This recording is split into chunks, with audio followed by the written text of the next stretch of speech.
சம்ஹார நேரத்தில் சமுத்திரம் பின்வாங்கும் சந்தோஷ திருநாளில் நல்லருளை தாரும் ஐயா முருகன் என்று முழங்குது என் மனசு.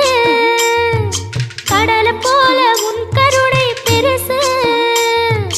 உப்பு காத்து ஊத காத்து சுத்தும் கடலுக்கரைய பார்த்து சத்தியமா கோயில் கொண்ட சுப்பையா எங்க குப்பத்துக்கு குலவிளக்கு நீ ஐயா.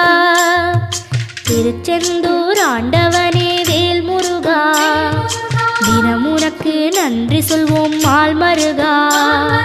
திருவடியில் தவம் இருப்போம் திருமுருகா. தீர்ப்பெழுது நலமெனவே வடிவழகா.